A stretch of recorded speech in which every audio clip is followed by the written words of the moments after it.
রাধে রাধে বন্ধুরা, আপনার সবাই কেমন আছেন? আশা করি ভালো আছেন, সুস্থ আছেন। আজ হচ্ছে শুক্রবার, এখন ঘড়ির কাঁটাতে সকাল 8টা। সকাল সকাল ছেলে তো টিউশন নিতে চলে গেছে, আর আমরা চাটাও খেয়ে নিয়েছি। আর আজকে বেডশিটটা দেখুন চেঞ্জ করলাম, আর তার সাথে সাথে বালিশের কভারগুলোও চেঞ্জ করলাম। তাই বালিশের কভার নতুন করে আলাদা লাগিয়ে নিলাম। আর বন্ধুরা দেখুন, আমার পূর্ব সাইডেই বেডরুম আর পূর্ব সাইডেই রান্নাঘর। তো পূর্ব সাইড থেকে কত রোদ ঢুকছে বিছানার মধ্যে, তাই জানালাটা খুলে পর্দাটা সরিয়ে দিলাম। আর বিছানাটাও গোছানো কমপ্লিট হলো। আর বন্ধুরা, আজ তো রাস পূর্ণিমা, তাই রাস পূর্ণিমাতে সবাইকে জানায় আন্তরিক প্রীতি ও শুভেচ্ছা ও অনেক অনেক ভালোবাসা। তো আমাদের দিনটা এইভাবেই শুরু করলাম। আজ আমরা যাচ্ছি আমাদের গুরুদেবের বাড়িতে। তো বন্ধুরা, সেখানে খুব বড় রাস হয়, আর সন্ধে পর্যন্ত থাকা হবে না, কারণ রাস তো বেশিরভাগ সন্ধ্যের সময়ই হয়। তো সন্ধে পর্যন্ত থাকা যাবে না, কারণ ছেলে যাচ্ছে না, আমরা দুজনেই যাব। তো সেই কারণেই, আর ছেলে বলছে যাব না, ছেলের টিউশনিও আছে, তার সাথে আপনার পরীক্ষাও আছে সামনে, সেই কারণেই যাচ্ছে না। তো বন্ধু, আমরাই যাব, আর আপনাদেরকেও দেখাবো আমাদের গুরুদেবের বাড়ি। আর ওখানে রাধা মাধবের মন্দির আছে, সেটা দর্শন করাবো। তো চলুন বন্ধুরা, তাড়াতাড়ি ঘর দুয়ার ঝাড়ু দিইনি, তাই বড়মশাই বলল আমি ঝাড়ু দিয়ে দিচ্ছি, তুমি ঘরটা মুছে নাও। তাই এখন সে ঘরটা ঝাড়ু দিয়ে দিচ্ছে। আর এই দেখুন, বিছানাপত্র সব তোলা হয়ে গেছে সকাল সকাল। আজ বিছানার চাদরটাও চেঞ্জ করে দিলাম, আর বালিশের খোলগুলো কাচবো, সেই কারণে ওগুলো খুলে অন্য খোল পরিয়ে নিলাম। পাশ বালিশের কভারটা আজ পরালাম না, কারণ ওটার শিমুল তোলার, সেই কারণে ওটা একটু জানালা দিয়ে রোদ আসে, সেই কারণে ওখানে রেখে দিয়েছি। তো চলুন বন্ধুরা, এবার তাড়াতাড়ি করে নিই। আমি ঘরটা মুছে স্নান করতে চলে যাব। তারপর আলমারি থেকে একটা শাড়ি সিলেক্ট করতে হবে, কি শাড়ি পরা যায়, যেহেতু গুরুদেবের বাড়ি, সেখানে তো চুড়িদার পরে যাওয়া যাবে না। বন্ধুরা, আমার স্নান করা হয়ে গেছে, আমি এখন ছাদে যাচ্ছি।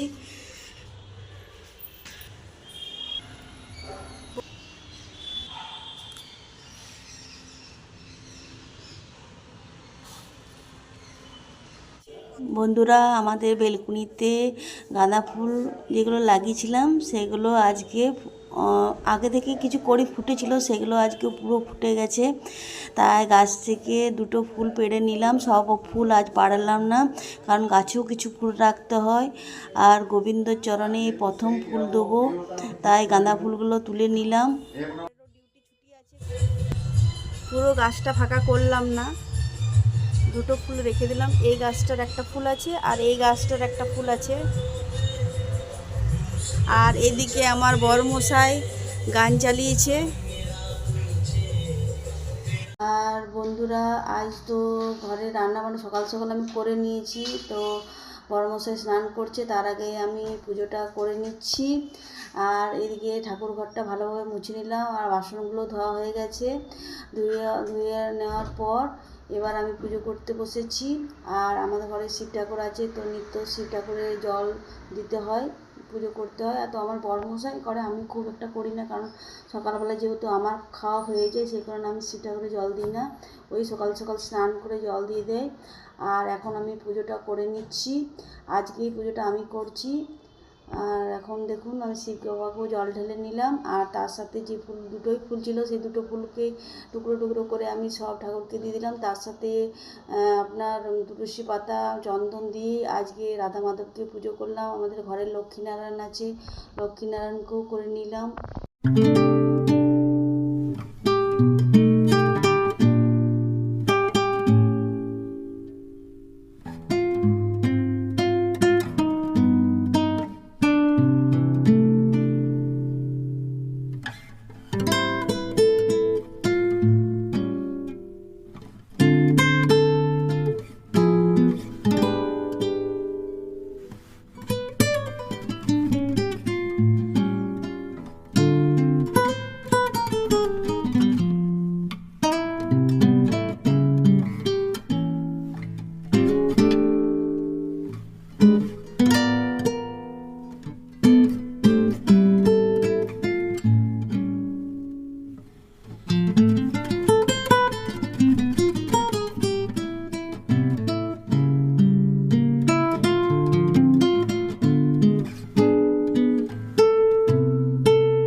বন্ধুরা আমরা রেডি হয়ে গেছি।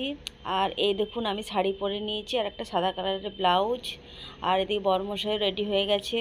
আর আমরা বেরিয়ে পড়েছি। ছেলেকেও খাইয়ে দিলাম, ছেলে ঘরে খাওয়া দাওয়া করে পড়তে বসে যাবে। আর এখন আমরা বাঁকুড়া থেকে বেরোচ্ছি।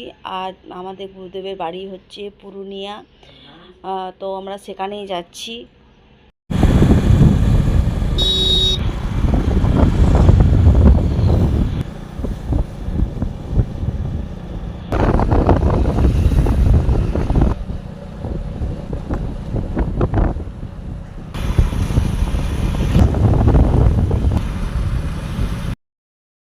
আমরা পুরুলিয়া চলে এসেছি।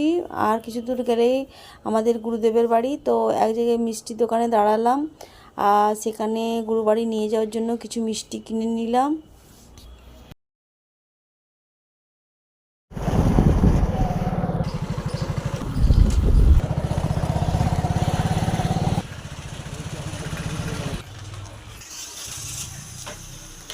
এখানে পরপর 3টে মন্দির আছে।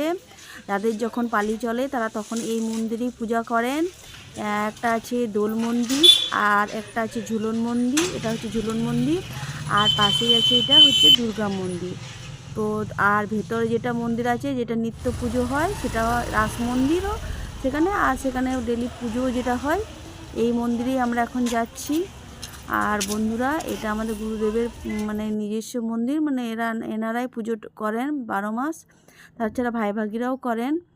তো আমরা এই মূল মন্দিরে এখন যাচ্ছি। এটা হচ্ছে মূল মন্দির। আর এখানে ভগবান রাধা বিনোদ এখন তো দুপুরে খাওয়া দাওয়ার পর নিদ্রায় আছেন, তাই মন্দিরের দরজা এখন বন্ধ। আমরা একটু লেট করে যাওয়া হয়ে গেছিলো, প্রায় 1টা তখন বেজে গেছিলো। তখন ভগবানের সেবা হয়ে গেছে দুপুরে, তাই মন্দির বন্ধ ছিল, তাই আমরা দেখতে পেলাম না। আবার তিনি বিকেল 3টের সময় মন্দিরের দরজা খোলা হবে, তখন আমরা দেখতে পাবো। কারণ এখন ভগবান বিশ্রাম নিচ্ছেন, তাই মন্দিরের দরজা বন্ধ আছে। তো আমরা মন্দিরে এখানে প্রণাম করলাম। আর বন্ধুরা, মন্দিরটা খুব সুন্দর সাজিয়েছিল। যেহেতু আজ রাস, তাই এখন গাঁদা ফুল দিয়ে সাজাচ্ছে, ওপরটা সাজিয়ে নিয়েছে। তারপর সন্ধ্যার দিকে যেহেতু রাস হবে, তো তারপর গোটায় রজনীগন্ধা দিয়ে সাজাবে। আর এই মূল মন্দির থেকে ওই আরেকটা মন্দির আছে, ওই মন্দিরে নিয়ে যাবে। আর বন্ধুরা, এটা হচ্ছে আমাদের গুরুদেব। তো উনি খাওয়া দাওয়া করছিলেন, ওনার খাওয়া দাওয়া হয়ে গেছিলো। তারপর ওনার সাথে আমরা কিছুক্ষণ ওখানে গল্প করলাম। গুরুদেবের সাথে কিছুক্ষণ কথা বলার পর আমরা প্রসাদ খেতে চলে এসেছি। বন্ধুরা, প্রসাদ খেয়ে নিলাম। তারপর এখন বিকেল 3টে, তো 3টার সময় মন্দিরে দরজা খুললো। আর ভগবানের বিশ্রামের পর আমরা রাধা বিনোদকে দর্শন করলাম। আজকে রাধা বিনোদকে খুব সুন্দর ফুলে সাজিয়েছিল, দেখতে অপূর্ব লাগছিল।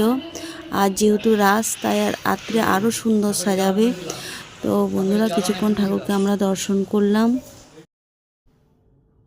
এবার আমরা চলে এলাম পাশের আরেকটা মন্দিরে। এটা হচ্ছে রামচন্দ্রপুর ঠাকুরবাড়ি, রামচন্দ্রপুর। তো বন্ধুরা, এখানে আছে শ্রী শ্রী রাধে শ্যামজিও মন্দির এটা। তো এখানেও রাধা বিনোদকে আমরা দর্শন করলাম।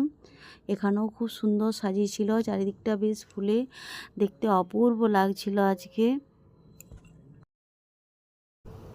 যেহেতু এখন দুপুর 3:30 বাজে, তাই এখন একটু ফাঁকা আছে, কিন্তু রাত্রে দেখে এখানে প্রচণ্ড ভিড় হয় বন্ধুরা।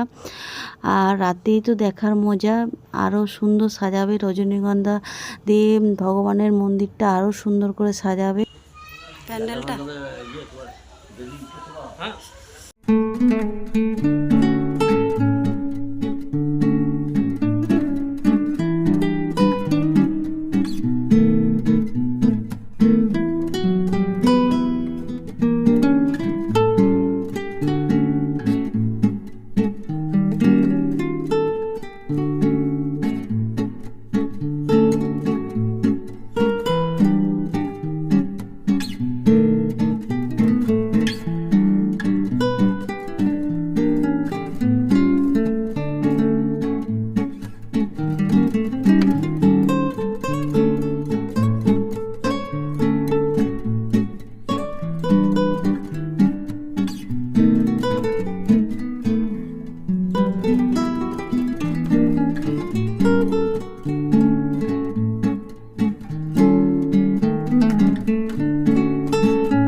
দেখুন এই সময় সূর্য অস্ত যাচ্ছে। এখন ঘড়ির কাঁটাতে বিকেল 4:30, কারণ ওখানে কিছুক্ষণ গল্প টল্প করলাম, তারপরে আমরা বেরিয়ে পড়লাম বাঁকুড়া যাওয়ার উদ্দেশ্যে। আর বন্ধুরা এখনও সূর্য অস্ত যাচ্ছে, কত সুন্দর সূর্যটা দেখতে লাগছে চারিদিকটা, বেশ গধূলি বেলা। তো দেখতে দেখতে যাচ্ছি, বেশ লাল হয়ে এসেছে, সূর্য অস্ত যাচ্ছে আর দেখতে অপূর্ব লাগছিল, তাই আপনাদের সাথে আমি শেয়ার করলাম।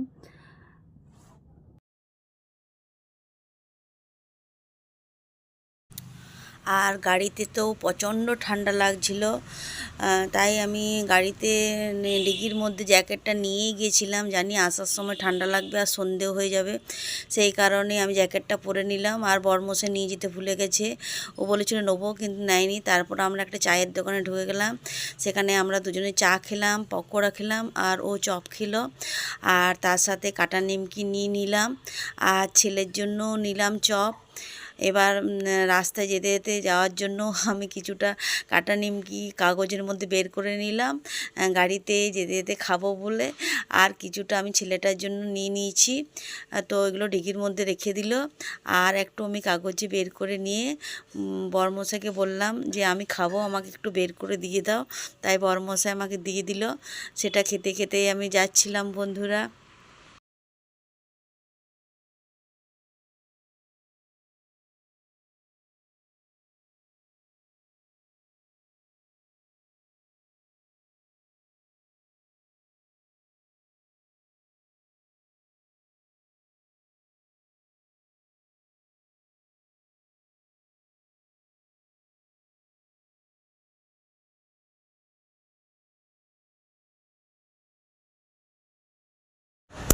চলুন বন্ধুরা, এবার বাঁকুড়ার উদ্দেশ্যে রওনা দিই, কারণ ছেলে বাড়িতে একাই আছে।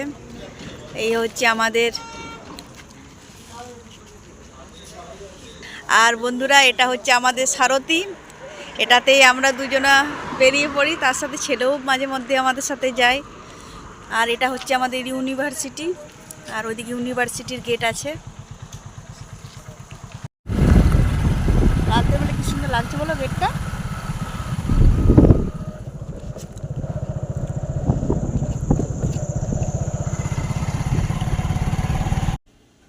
বন্ধুরা আজকের ভিডিওটা অনেক বড় হয়ে গেছে, তো বন্ধুরা আজ এই পর্যন্তই। আপনারা ভালো থাকবেন, সুস্থ থাকবেন আর সাবধানে থাকবেন। দেখা হবে পরের ভিডিওতে। আর সবাইকে রাস পূর্ণিমার অনেক অনেক শুভেচ্ছা ও ভালোবাসা, বড়দেরকে প্রণাম জানিয়ে আজকের ব্লগটা আমি এখানেই শেষ করছি। Good night.